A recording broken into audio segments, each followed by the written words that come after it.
Joining Raise the Roots Live. It's very exciting. This is our first webinar. We're going to do these every month. They're just 15 minutes, so I am going to move really quickly. You can download this slide deck at www.weraisetheroots.com/live. I'll also download this recording and make it available there. And if any questions pop up in the chat along the way, I'll answer them on the website. My name is Brandon, and I am the founder of Raise the Roots, and we are a digital agency that's ready to help you with anything from setting up marketing automations to doing list acquisition. If you just need digital production of pages and emails, help with copy, maybe some strategy, maybe social media, I hope you'll consider us. It's weraisetheroots.com. And a little bit about me, I previously worked at Engaging Networks. I was the Director of Account Services there. That's probably how you know me. Prior to that, I worked at the Pew Charitable Trust for 7 years running online engagement. Before Pew, I worked at some health organizations. I also worked at PR firms and on some political campaigns. And I'm so excited to be working with all these great nonprofit clients now at Raise the Roots. So for today's session, we're going to cover three things. We're going to talk about the secret menu in the advocacy tools in Engaging Networks. We're going to talk about how to set up custom ask strings in the fundraising module of Engaging Networks. And then I'm going to answer some of the questions that were submitted. So let's get started. If along the way you have questions that you'd like answered, you can just put them in the chat window and I'll answer them online after the fact. So number one, Advocacies secret menu.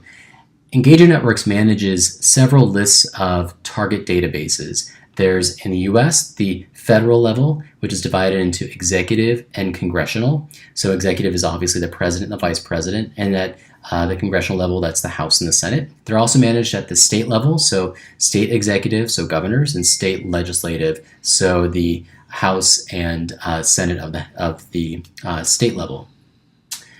So in these databases, there's a treasure trove of information. There's the basic stuff you'd expect, name, state, chamber, but there's also two pieces of information that's hidden in there that I think is really useful. Number one is party. So political party is available in the databases. And number two is committee membership. So in the US, for the House and the Senate, Engaging Networks has added committee membership to the databases. The great thing about both of these two pieces of information is that you can target and send specialized, customized messages to your targets based on this kind of information, their committee membership and what party you belong to. It's hidden in Biography 6 for committees and Biography 8 for party. Let me just give you an example of how you might use this. So number one, you're going to send a message to your targets, and it's based on committee membership. Maybe message one goes to all of the House of Representatives who's not on the committees you're targeting. And it says, please encourage your colleague to vote yes on XYZ when it comes up before X committee. So that's the message that will go to all members of the House of Representatives. But now you can create a targeted message just for those House members who are assigned to specific committees, the Judiciary and the Appropriations Committee in this example. So how do you do this? So you're going to go to Page Builder, and on the right you have your list of tools, and there's target messaging. So you're going to drag your target block onto the page, and you'll see in your target block that you have your default message. That's a message that goes to everybody. That's the one that's going to go to all House members, asking them to encourage their colleague on the committee to vote a certain way.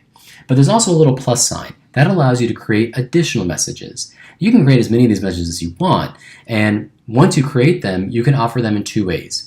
You can offer them on rotation, so your advocates will land on the action alert. They'll see a different variation of the message that you created every time they land on there. So it'll be randomly assigned as advocates are landing on the page. This is great because it creates a real grassroots kind of feeling when members of Congress are receiving many different variations on the message you're sending instead of just the same form message. But the thing we're going to talk about today is assigning a processing rule to this new message you've created. And this processing rule in particular is going to say, any members of the House who are on the Appropriations or Judiciary Committee are going to receive this message specifically. So your processing rule, when you click on Assign a Processing Rule to this message and then click Edit, you'll have if the database returns the value, Biography 6, which is where the committees live, that contains Appropriations or Judiciary. So let me just point out a couple important things here. The reason why we have that contains is because members of the House are on several different committees. And so in that field, you'll see that there's several different committees that are listed. So We can't say equals appropriations because nobody's only on the appropriations committee. So by saying that contains and then choosing sort of the main word from the name of the committee, appropriations, and the tilde means or, judiciary, this message is going to go just to those members of the House who are on those committees. So that's how you do that. You can use the same kind of approach for party. So you could say this message goes to anybody who has biography 8 equals Republican or equals Democrat or equals independent. So you could have different messages based on party. It's also possible in the advocacy tool under that if to say if a specific list of contacts. So that allows you to literally pick all the members of the House you want to receive this message. You can create then an additional message and say, now all these members will receive this message. This is a way of maybe doing like a spank and thank, saying thank you for voting for X, Y, and Z. So we'll pick all the members who voted for it. And then those who didn't vote for it will say, we're sorry you opposed this bill. Here's why these issues are important. Personalized ask strings. So the two important things to remember when talking about personalized ask strings. Number one, this only applies to people who have already donated to you. And number two, it only applies to people when they're arriving on your donation page from an email. So with those two things out of the way, we have to talk about creating supporter profiles. So this is basically a way of creating that list of people who are going to see that particular ask string. So in this example, we're going to actually create two supporter profiles, a low-level donor supporter profile and a mid-level donor supporter profile. So under supporter data, just go to Manage Supporter Profiles, and you'll see that when you create a new supporter profile, there's different filters. And here you can apply the fundraising donation amount filter. So we want people who've made a donation between $0 and $100. We'll put 0 tilde 100. And it's in US dollars during this date range. You can set whatever currency and whatever date range you want there. And then we're going to save that and create a new profile. This one, it'll say find supporters who made a donation between $101 and $500. So now those are two supporter profiles, the low-level donor 0 to 100 and the mid-level donor 101 to 500. Once we've created those supporter profiles, we're going to go into Page Builder and we're going to go to our donation page and we're going to tell Page Builder these are the profiles that apply to this donation page. So on that same bank of tools on the right, you're going to pick conditional content and profiles. And you're going to pick from the drop down the two profiles that apply here. So there's our low-level donors and our mid-level donors. Once you've selected those, you're going to go into the form that has your donation ask string in it. And if you click Edit, you'll see that at the top there's a little drop down of who does this particular form going to apply to. So it can apply to all supporters, our low-level supporters, or our mid-level supporters. We're going to start with mid-level supporters, so I'll select that from the drop-down. Then I'm going to go to the donation amount field on my form and click Edit Radio Values. Now I'm going to go through and change all the radio values for this form. I'm going to make them a higher ask string because we know these people are capable of donating more. So we're going to do $75 up to $500, and we're going to make $100 as the default amount. I'll save that. Then I'll go to the $0 to $100 donor profile. I'll do the same thing, only this time the ask string will be slightly less. And then all supporters, that's basically the form that everybody's going to see if they come to your website, if they come from social, if they've never donated before. So that'll be your generic ask string that you always include.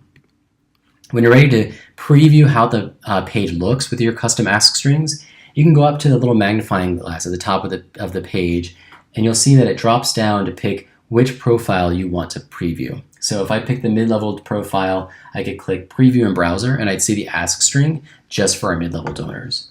Now, all of this conditional content is available not just for custom ask strings, but for any content on the page. So if you have dog supporters versus cat supporters, you could have conditional content that shows a dog picture or a cat picture. If you have people who've taken action many times, you could have conditional content that shows the description of the issue that's on the action alert, and maybe have it shorter because you know they're going to take action every time. So supporter profiles and conditional content work hand in hand on both emails and pages and are incredibly powerful. So now we're going to go to your questions. Question number 1 is frequency of asks for campaigns with deadlines. And I'll probably make an assumption here that you're not engaging with your supporters enough. You could be spending maybe 5 emails to your supporters, and make sure that, number one, you include the deadline information so that for the first email all the way up to that 24-hour notice or the message you send the day of the deadline, people are aware of the fact that there's a deadline looming. And number two, obviously, you want to suppress people who've already taken action or already donated. But you can send a message one week and then the very next week send 3, and then within 24 hours send the 24-hour message and then the day of message. And you'll see in your results that there will probably be diminishing returns, but not as diminishing as you expect. And the idea is to try to extract actions out of the database and get people to take action. And I don't think that people mind being hit up again and again. They probably intend to give to you and they just forget. How can we maximize the new marketing automation tool with what exists today? So the best way of using the marketing automation tools is to combine it with supporter profiles. So you'll see in marketing automation, you can target an automation to a profile that you create there. And you'd want to be creative here. One of the things that Engaging Networks does is they offer engagement scoring, where they score your supporters based on how often they're engaging with your content. So it's 1 through 11, and people at the top have opened a message in the last 3 months, clicked a message in the last 3 months, or converted a message in the last 3 months. And then it goes down from there. 11 is somebody who hasn't done anything in the last 12 months. But you want to capture people before they get to 11. So maybe when they get to 4, when they have an engagement score of 4, you could have a marketing automation that searches every day to see if anybody's hit that engagement score. As soon as they do, it will send them a series of really engaging content to try to get them back up the ladder of engagement. Once they receive that marketing automation once, they won't receive it again, and they're suppressed from your other emails. So it's a great way of engaging people. Another way of doing marketing automations with supporter profiles is looking to see if anybody whose recurring donation has a status of suspended. That means that their credit card is likely expired. So you could just set that up, and every time recurring donation hits suspended, that email series will go out to those people. They'll be encouraged to donate again, and then they'll be suppressed from all your other emails. Once it's over, they'll be back on the list. But it's just a great way of making sure people who've gone suspended come back. What are some tips for switching a large amount of advocacy pages over to Page Builder? I think your number one friend is going to be the content library in Page Builder. You can create, for instance, a content block.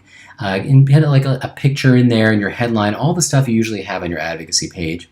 Save it to the library, and now it's a template. So when you go to create your 2nd, 3rd, 4th, or 5th advocacy page, you drop in your content block, click Load from Library, pick that content that you created and saved. You want to make sure you hit the Unlink button. It's on the content itself. That way any changes you make to it won't be saved to the original that was in the library.